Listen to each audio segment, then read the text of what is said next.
atenção, talvez você esteja pensando assim hoje: eu não tenho mais saída, chegou ao fim, a minha vida não tem solução. Eu perdi todos os meus amigos, tô me sentindo sozinho na escuridão. Minha realidade era assim, meu Deus, era assim que eu pensava, quando de repente Deus estendeu sua mão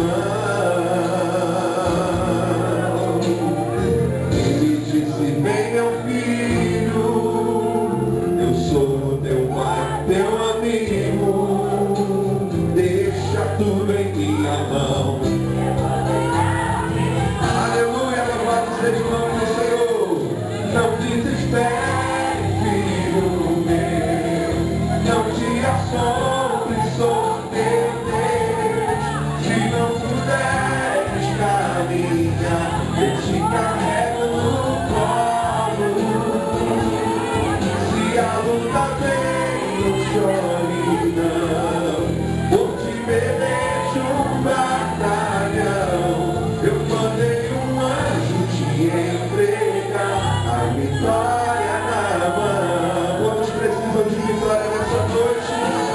Aleluia, quantos precisam da bênção de Deus sobre a sua vida?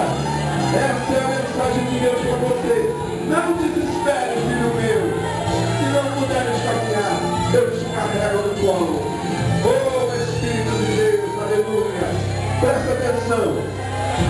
Eu vivia derrotado, desesperado, fracassado, mas de repente o Senhor Deus estendeu a sua mão sobre a minha vida. Está estendendo sobre a sua também, irmão.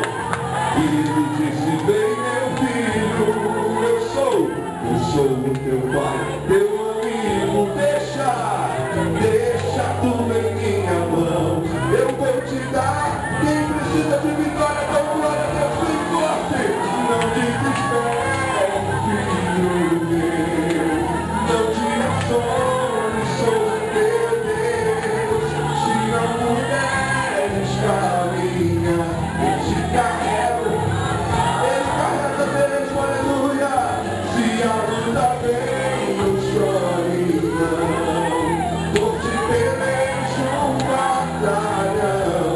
Eu mandei um anjo te entregar a vitória na mão. Aleluia, Jesus. Imagina você num momento de desespero como eu vivi naquele dia. Num momento de aflição, ninguém vai te ajudar, nem um ombro amigo para você poder chorar. Mas de repente, naquele momento, o Senhor Jesus, o Rei dos Reis, como uma brisa suave, diz assim para você: como uma brisa suave, ele diz: aleluia, aleluia. Não desespere, escuta, não te assombres, eu sou teu Deus. Se não puderes caminhar, círculo de oração. Se não puderes caminhar,